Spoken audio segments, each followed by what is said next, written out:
What's up, guys? It's your girl Ray. Welcome to episode 13. That's right. We're a teenager.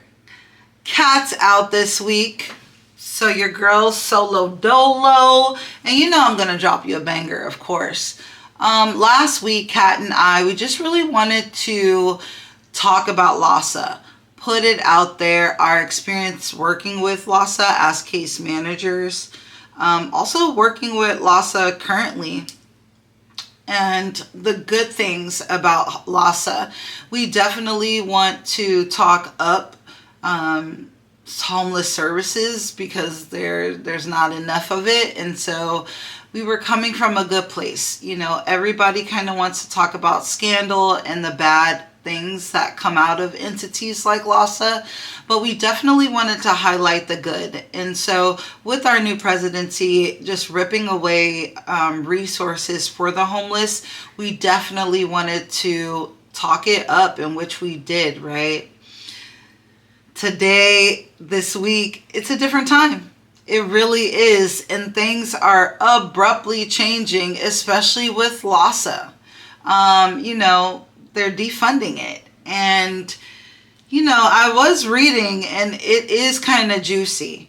Aaron Bass had mentioned that, you know, numbers recently had been going down, and all the different strategies and ideas that they're coming up with to relocate people. And I want to reiterate that these, you know, numbers might be falling, which is great in essence, right? But where are people really going? And so, you know, they're temporary fixes. The city is definitely doing some cosmetic work due to the Olympics coming, and we got to look a certain way, right? And so, yeah, temporarily getting people off the street and maybe relocating them in SROs or hotels, motels, or even housing.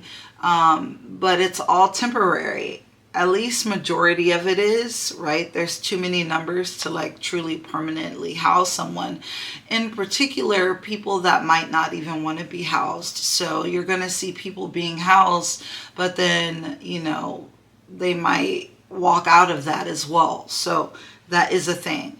But I wanted to touch bases because some juice, some tea is going on within homeless services, and it's coming from that big dog LAHSA.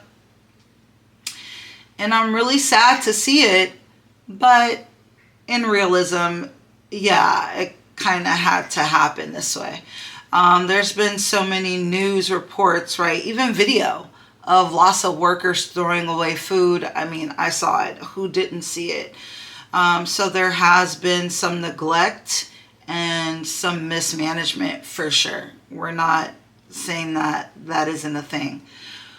But something interesting with the CEO has happened, and I just kind of want to shed light on that. I also had the opportunity of recently meeting Dr. Kellum at a luncheon for providers recently, where I was just kind of happy and or surprised that the CEO is a Black woman. I did not know that, and so that definitely, you know, sparked my interest even more, because it's great to see a representative of color in that type of position. And also being a woman, I thought that was incredible. And so I actually stayed back to talk to her, to introduce myself, of course, and to let her know what I was doing to help that footprint of helping the homeless population here in Los Angeles. And we had a great conversation. She gave me great advice, and yeah, today's a different day, right? So let's kind of swan dive, as I say, into this shiz. In late 2024, hello, I did not know that. It's 2025 right now. We're just finding out about this, people. All they told us was what? Like they're pulling 300 mil out of homeless services, and everybody was so bummed about that. But this is what is going on.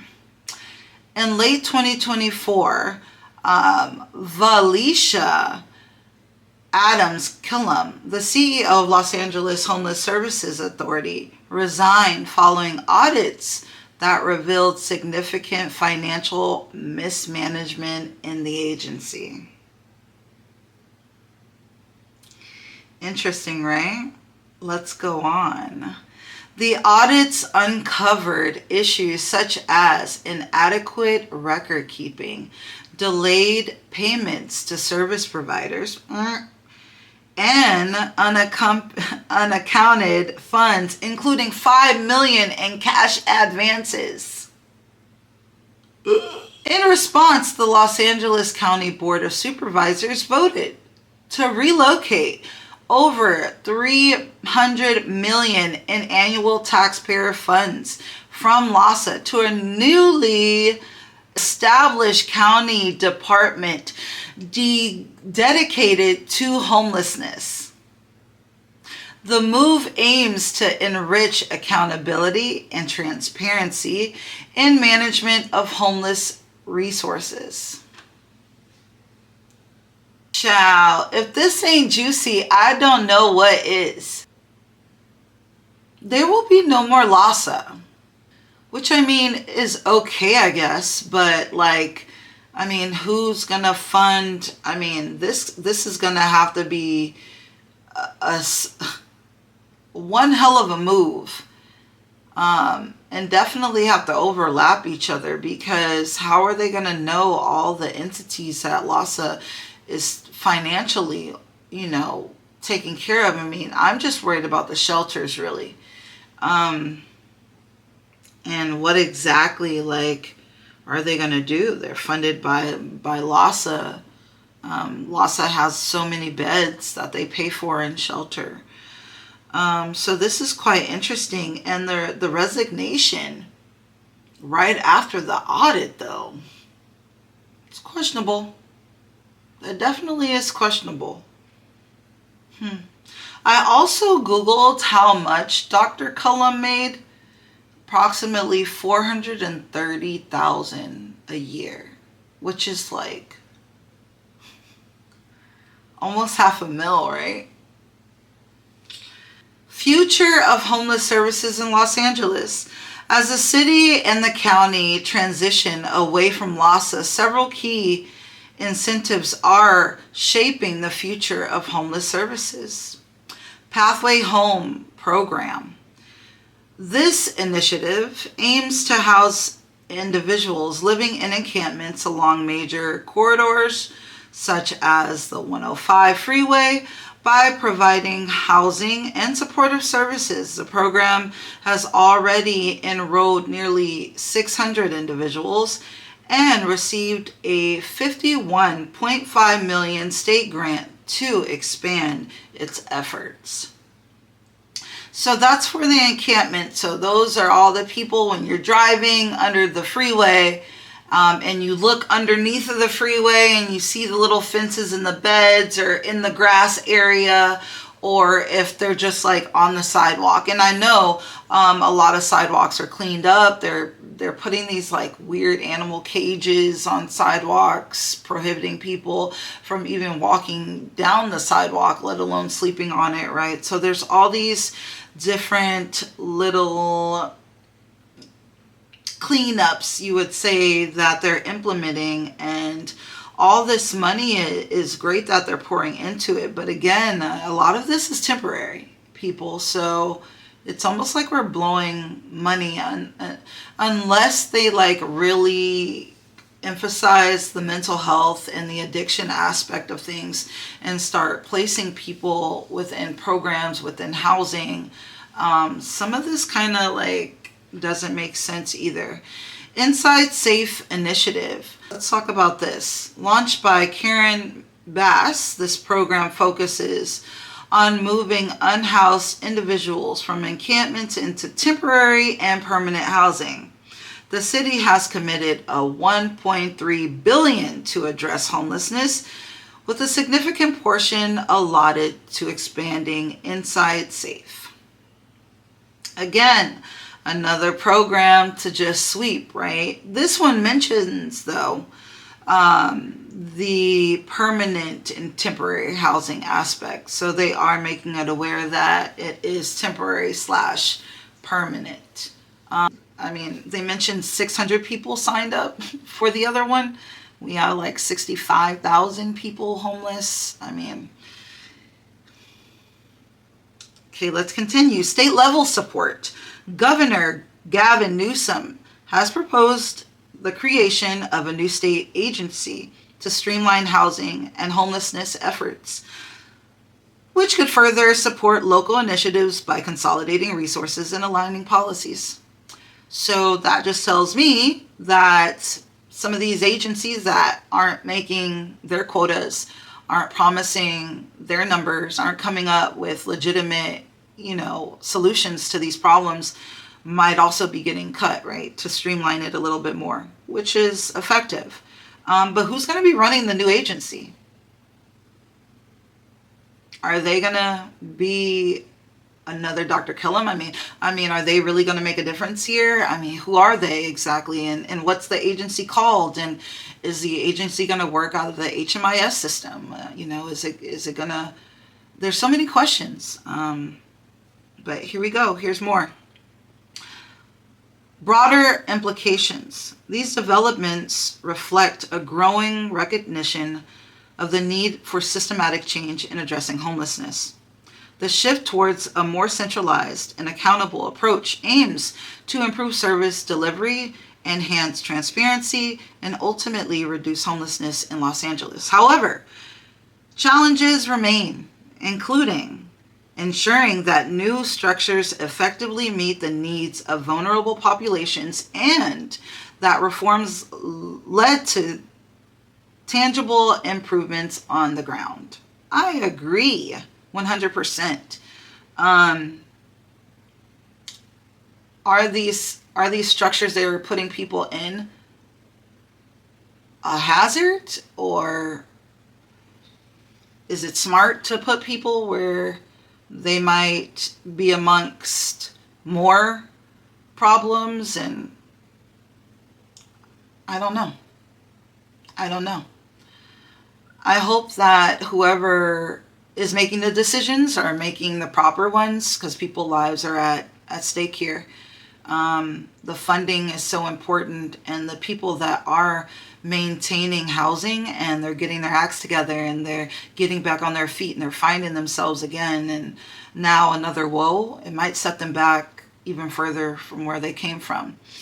Placing people with other people with mental health and addiction concerns, is that a smart approach? Probably not, especially if there's no wraparound services or in-house services or security or harm reduction tools that people can utilize, things like that.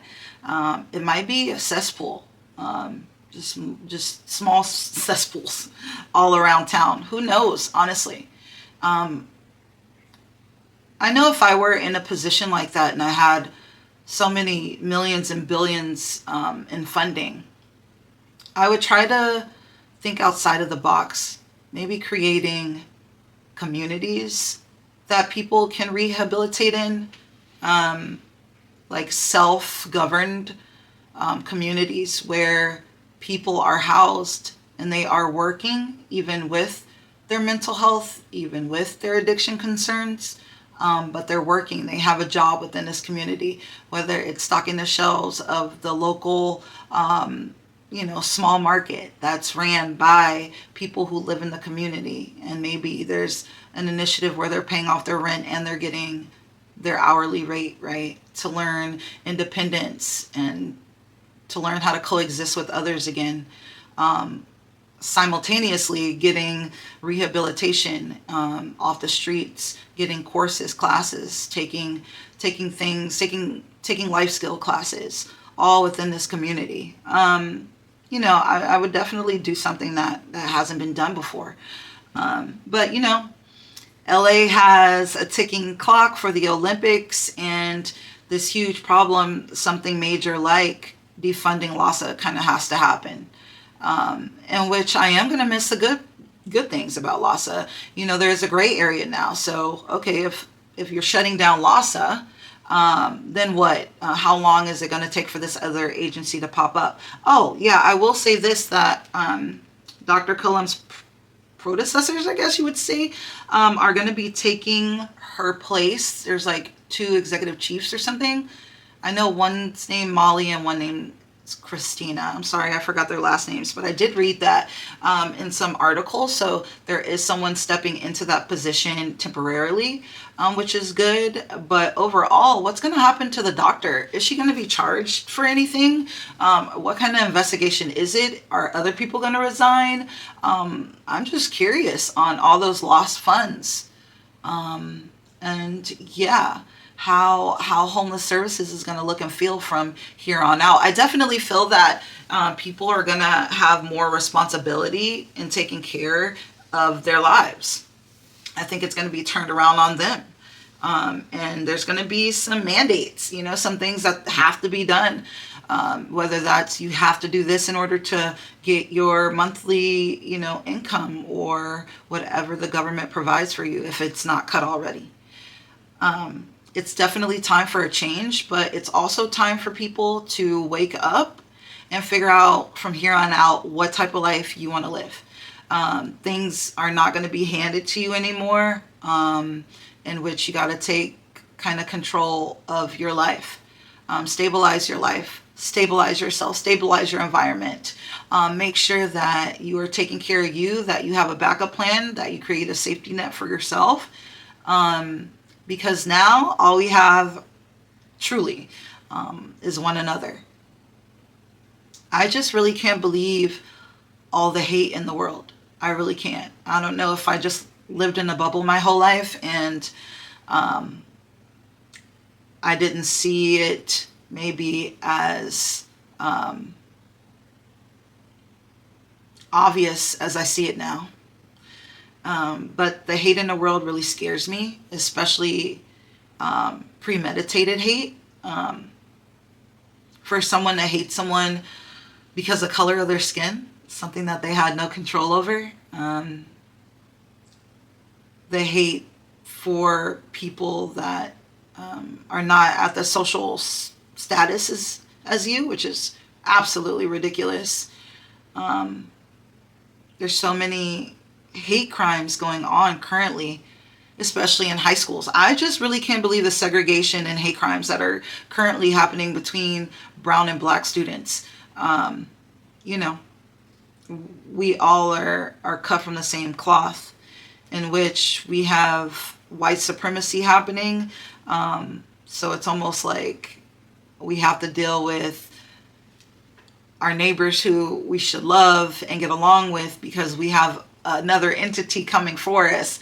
But we got to keep our heads on a swivel and live defensively and live disconnected from one another, which is so not the way. With all that being said, homeless services are needed, but to go into that a little deeper, mental health is needed.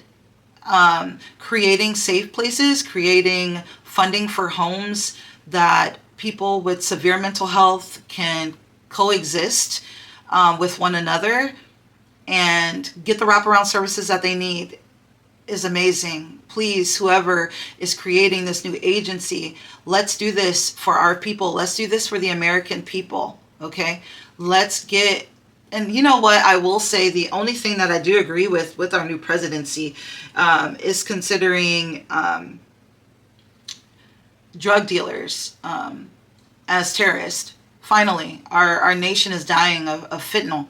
And for that to be a thing now is actually really good. Hopefully that'll save lives. I've seen so many, drug busts recently. I've never seen this many drug busts, honestly. And I hope they continue. To get this stuff off of the street and stop killing our precious kids, teenagers, middle-aged adults. It's horrible. And so if we could just get a wrap onto that, people will want to be housed and they will not want to be on the street. But as long as these two things are spearheading the streets of Los Angeles, all this housing stuff, I'm telling you, it's a waste of time. It's a waste of resources. It's a waste of time. It's a waste of effort until we get the real reason why people are homeless under wraps and deal with it. We have to deal with it and stop just glazing over it with temporary fixes. With that being said, I hope you like this episode. I know it's kind of like a lot to take in, but at the same time, people are being exposed right now. If you are working at an agency and your agency is corrupt, they will get you. They are coming for you. They will get you no matter what, especially now. Because this just opens Pandora's box, honestly. It opens Pandora's box to what the hell de Leon, what the hell entree, what the hell grande is going on. And so, you cannot exploit, you cannot take from the vulnerable. The homeless community needs every single penny, dime, funding, attention, article, newscaster, informative podcast, whatever it is, to shine light on what is going on in this nation and how the hell are we going to fix it with all these corrupt officials, corrupt entities taking away from vulnerable populations. So, if you like this episode, please make sure to like, comment, and subscribe. Make sure to check out all of our episodes. We're kind of slow motion with the podcast. It is our passion project, but just stick with us as we grow. And please tell a friend. So, if no one has told you, Modern Outreach loves you. Thank you for your support. Thanks for tuning in. Please comment. Give me all of your critique, all of your input on what is going on right now, because I can't take one more thing. Literally, it's getting exhausting, right? Truly. But next episode, I hopefully will have something really cool and some positive things to talk about. Let's see what agency these people are going to come up with. Let's see who's going to run it. What is their idea of what homeless services should look like? They're using the word streamline, and I love a good streamline. It's one of my favorite things to do. So let's streamline that. Take care. I love you. And Ray is out. Peace. Oh no, Kat's not here to hit the button. I guess I will. So make sure to like, comment, and subscribe. And I'm going to do the honors. And I'm going to hit the button this week. Peace. Like, comment, and subscribe. Like, comment, and subscribe. Please. And thank you. Konnichiwa.